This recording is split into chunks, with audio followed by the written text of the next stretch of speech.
When I rented a quiet room in her house, I never expected my landlady to lean close one night and whisper words that changed everything. Don't worry. I like my tenants young. When I first pulled my suitcase across the quiet street and stopped in front of her house, I thought it looked like the kind of place that carried stories in its walls.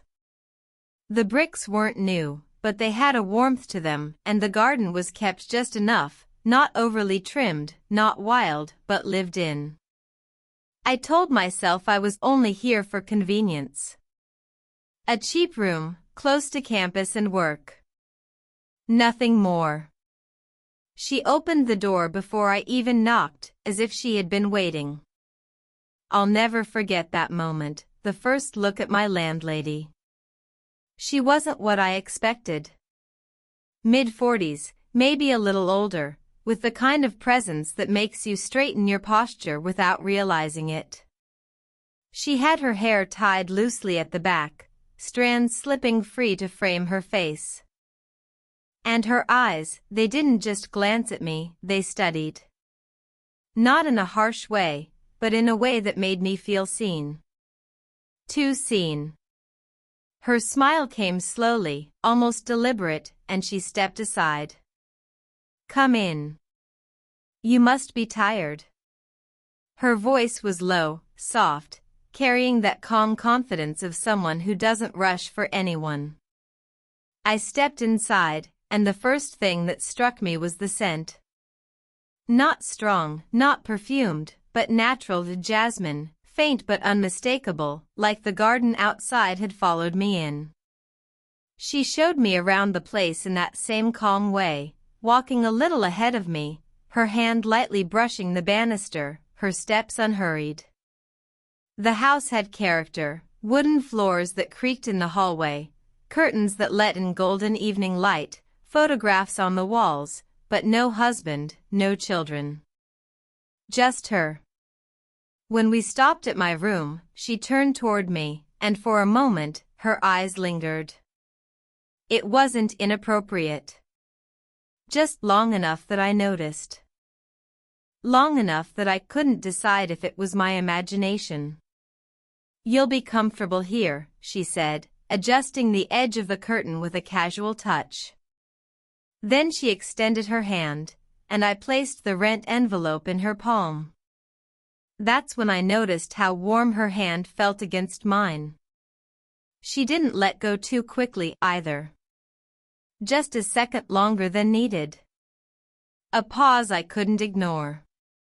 I told myself not to read into it. She was being polite. That was all. But walking back down the stairs with her, hearing the soft echo of her heels on the wood, catching the scent of jasmine again as she moved past me, I already knew something about this place, about her, was going to unsettle me. That night, as I unpacked my things and sat on the bed, I found myself thinking less about the new chapter of my life and more about her smile, the weight of her gaze, and the warmth of her hand when it closed around mine. A landlady should be just that, someone you pay rent to, someone in the background of your routine. But already, she didn't feel like the background. She felt like the beginning of something I wasn't ready to name. The first week slipped by quietly. I kept to myself mostly, unpacking, getting used to the neighborhood, and settling into a new routine. But the thing about living under her roof was this: she was never far away. No matter how quietly I tried to exist, there was always some trace of her presence, the sound of her steps across the floorboards, the soft humming I'd catch when she thought no one was listening, or the faint aroma of something cooking that lingered through the hallways. One evening, after a long day, I came back to find her in the kitchen.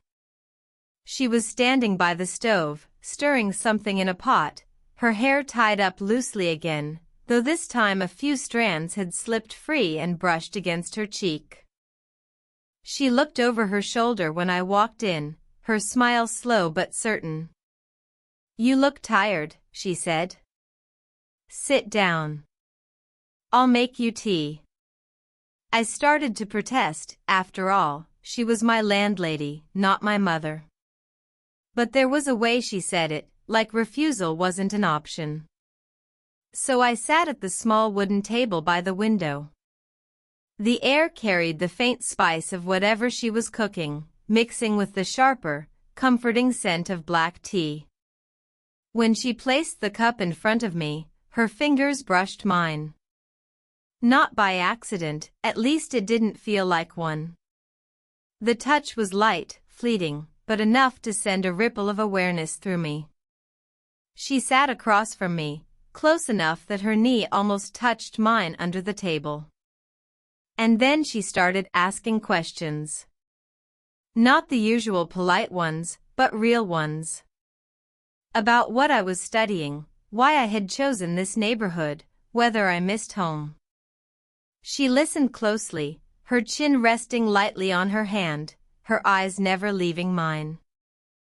It was the kind of attention people don't usually give, especially someone older, someone with a life already carved out. Every time she leaned in to hear me better, her shoulder shifted just enough to brush mine. I told myself it was coincidence, but coincidences don't happen over and over. I noticed small things about her, too. The way her voice lowered when she asked about my plans for the future. The way she laughed softly when I admitted I wasn't sure yet.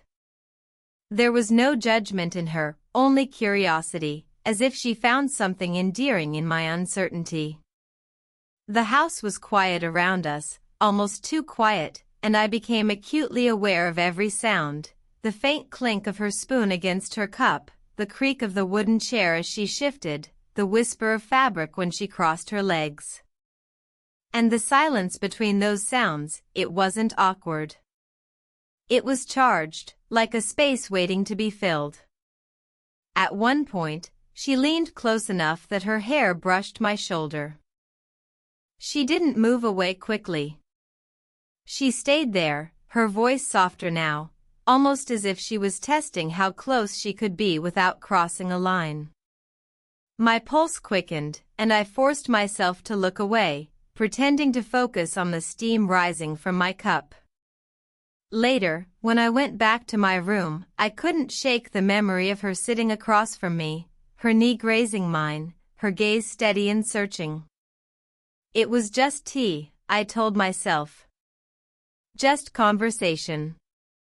But the warmth of her presence clung to me like the faint scent of jasmine that lingered long after she left the room. It happened on an evening that felt ordinary at first. I had been studying late, papers scattered across my desk, when I heard her knock on the door. Just 2 soft taps, not intrusive, more like a gentle reminder that she was there if I needed her. "Come downstairs for a bit," she said. "You'll go blind staring at those books." I hesitated, but her voice carried that same calm authority I'd already learned was impossible to resist. So I followed her down. She had opened a bottle of wine. Not a big celebration, not an occasion, just a half-filled glass in her hand and another waiting for me on the table. "One glass won't hurt," she said with a half-smile, reading my reluctance before I even spoke. The kitchen light was dimmer than usual, softened by the glow of the lamp she'd switched on in the corner. It cast shadows that seemed to hug the edges of the room, leaving just the 2 of us at the center of its warmth. We sat at the small table, and at first, the talk was casual. She asked about my classes, told me about a neighbor who had stopped by, joked about the way the postman always pretended not to notice her garden was overgrown. Her voice was low, smooth, almost playful, like she was peeling back a layer of herself I hadn't seen before. The wine loosened something between us. Our laughter came easier, our silences longer. At one point, when I said something about how I wasn't sure if I'd chosen the right path, she reached across the table and laid her hand lightly over mine. Her thumb brushed once against my knuckle before she drew it back. But the warmth stayed, like an imprint. I tried to steady myself, to remind myself she was my landlady. Older. Experienced. This was nothing more than kindness. And then she leaned forward, her face so close I could see the faint lines at the corners of her eyes, not flaws but proof of a life fully lived. Her lips curved into that slow, knowing smile again. And that's when she whispered it.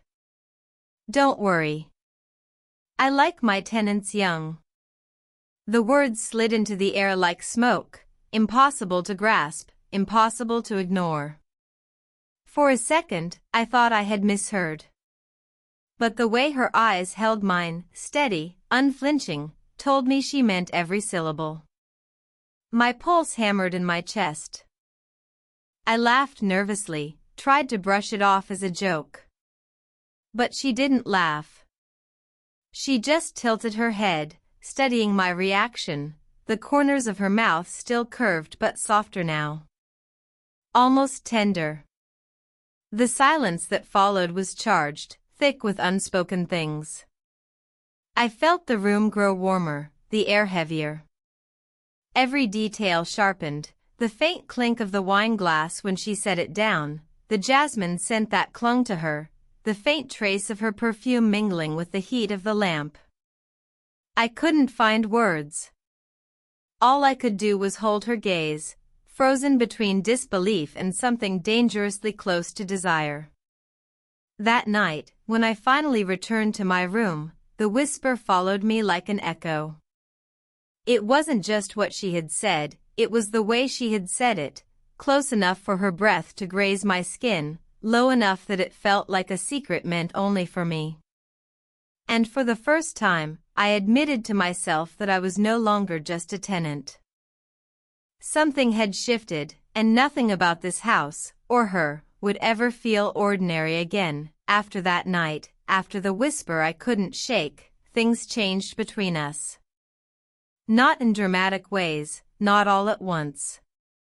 But in the kind of subtle shifts that creep up on you slowly until they're impossible to deny. She started asking me for help around the house. Little things at first. Reaching the top shelf where she couldn't quite stretch, changing a light bulb in the hallway, carrying groceries in from the car. None of it was unusual, not really. But each request came with something else, a look, a smile, a touch that lingered longer than it should have. One afternoon, I found myself fixing a cabinet door in the kitchen. She stood nearby, leaning casually against the counter, watching me work. Not impatiently, not supervising, just watching. Her arms were crossed loosely, and every so often she'd tilt her head, as though she was studying more than the cabinet. "You're handy," she said softly when I finished. Young men these days don't usually know how to do these little things. The way she said young men made my chest tighten. She wasn't teasing. She was acknowledging the space between us, the years, the difference. But in her tone, it didn't sound like a warning. It sounded like admiration. When I stood up, brushing the dust from my hands, she stepped closer to thank me. Too close. Her shoulder brushed mine, and she didn't move away. Instead, she poured 2 glasses of wine and handed me one. "Sit with me," she said, motioning toward the small table. The kitchen was bathed in late afternoon light, warm and golden, softening everything it touched. We sat side by side this time, not across from each other. Our chairs angled so that when she laughed, her hand naturally reached across and landed on mine. The conversation drifted in ways I hadn't expected. She told me about her younger years, the trips she once took, the choices she had made. She spoke about regrets in a way that wasn't bitter but wistful, like looking at an old photograph and realizing how quickly time had passed. And I found myself opening up too. I told her about my uncertainty, about feeling caught between wanting to grow up too fast and being afraid of what came with it. She listened, really listened, her eyes fixed on mine, her expression soft and intent. At one point, when I laughed nervously at something I'd admitted, she reached over and touched my hand again. Only this time, she didn't let go. Her fingers traced lightly across my knuckles, and the room fell quiet. I could hear the faint hum of the refrigerator, the distant sound of a car passing outside, the creak of the chair beneath me as I shifted, but all of it faded against the warmth of her touch. We sat like that longer than we should have, her thumb brushing against my hand as though testing how much closeness I could take before I pulled away. But I didn't pull away. I couldn't. The line between tenant and landlady, between polite company and something far more dangerous, had begun to blur. And the truth was, I wasn't sure if I wanted to stop it. It was on a rainy evening that the walls between us finally began to thin. I remember sitting at the table with her while the sound of rain tapped steadily against the windows, soft but insistent, like a rhythm neither of us could ignore. The house felt warmer than usual, wrapped in that quiet cocoon storms create, when the world outside seems to pause. She had opened another bottle of wine, though this time she poured sparingly, just a half glass for each of us. Her movements were slower that night, her shoulders less straight, as if she had put her guard down without realizing it. I could see it in her eyes too, a flicker of something I hadn't seen before.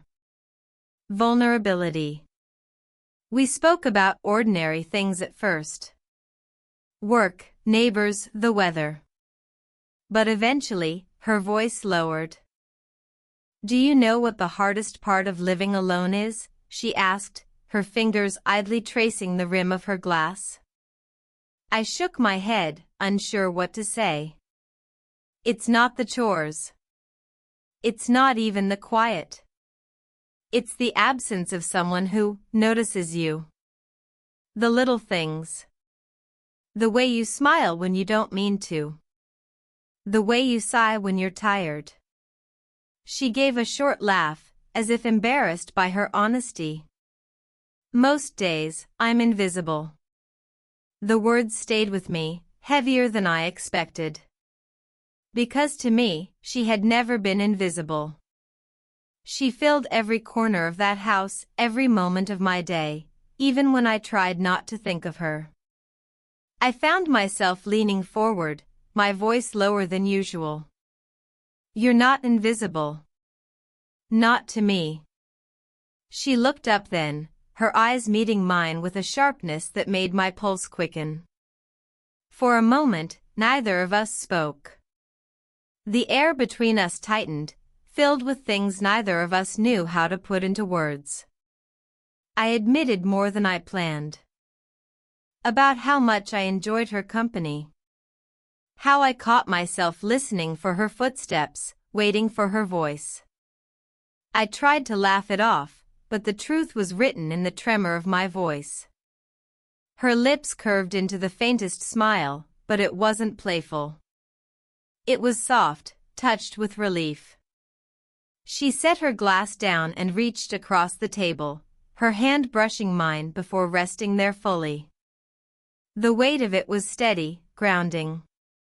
"I shouldn't say this," she whispered, her thumb moving in slow circles against my skin. "But I look forward to you being here. More than I should. More than is proper."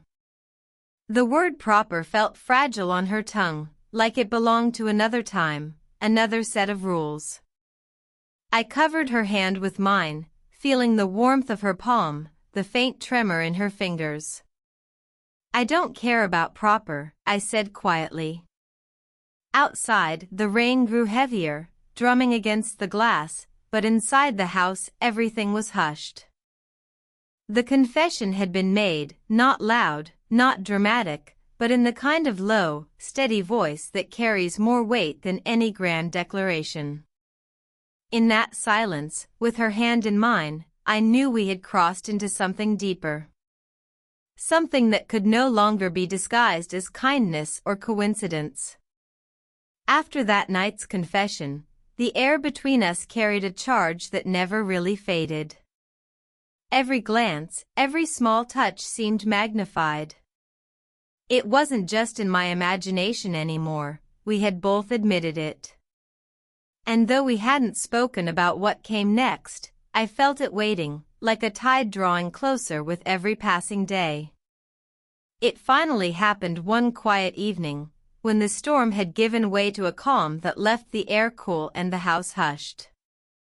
I was sitting in the living room, a book in my lap, though I hadn't read more than a page in half an hour. I was listening for her steps, her presence. When she entered, it wasn't a surprise, yet it still made my chest tighten. She wore something simple, a soft cardigan draped over her shoulders, her hair loose, falling freely in waves. There was no pretense about her tonight, no guarded smile, just a softness that seemed almost hesitant. She sat down beside me, close enough that I could feel the warmth of her body through the space between us. For a moment, she didn't say anything.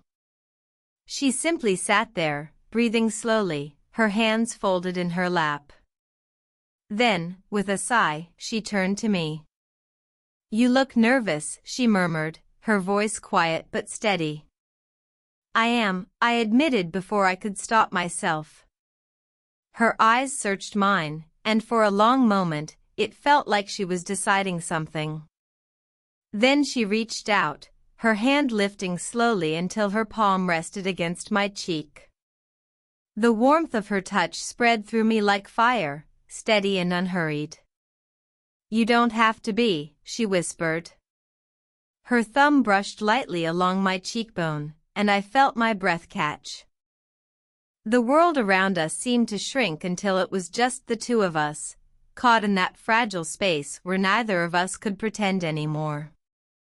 I leaned into her hand, unable to resist the comfort of it. She shifted closer, so close that her knees touched mine.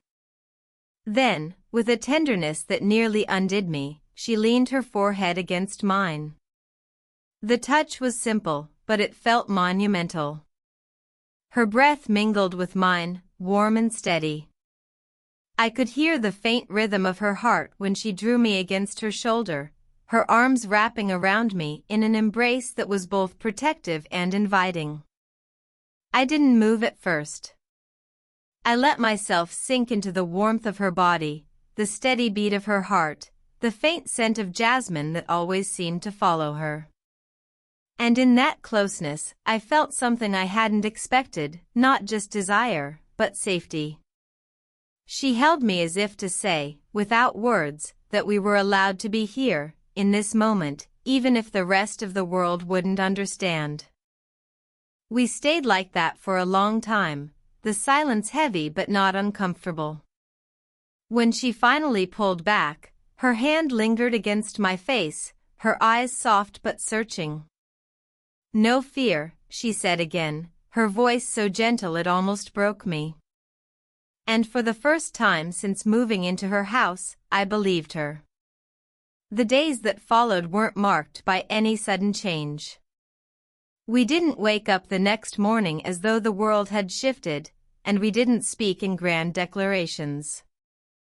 Instead, what stayed with me was something quieter, the memory of her forehead pressed against mine, her hand cupping my face, her voice whispering, "No fear."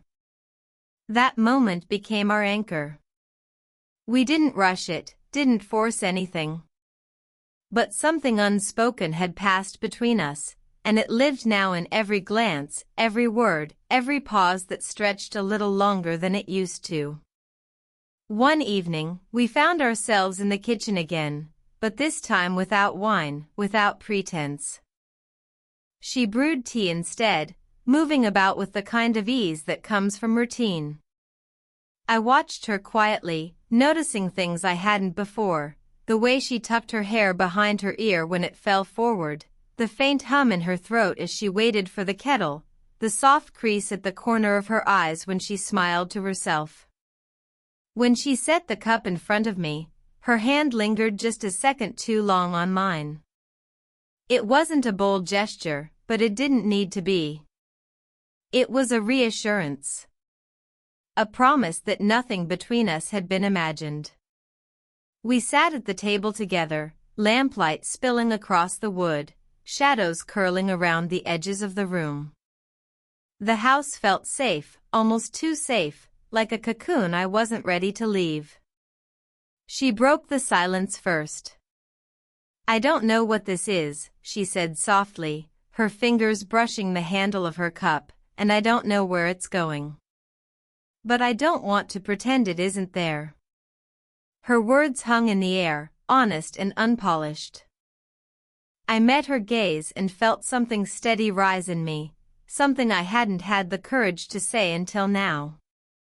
I don't want to pretend either. We didn't define it, didn't give it a label or a plan. Instead, we allowed the truth of the moment to be enough. Her smile, small and a little uncertain, was more meaningful than any certainty could have been. For the rest of the night, we stayed at that table, talking in hushed voices about everything and nothing, about her favorite films, about places I wanted to see, about the kind of lives we had imagined but never chased.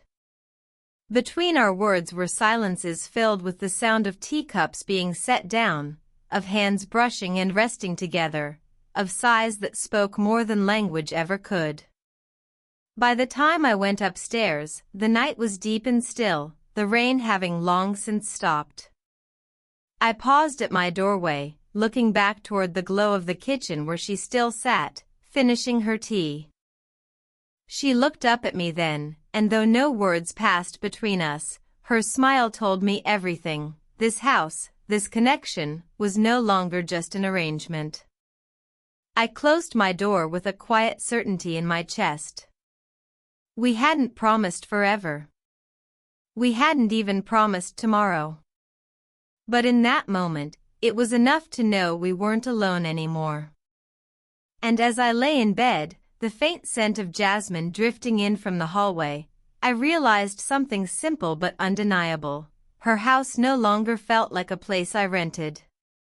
It felt like home.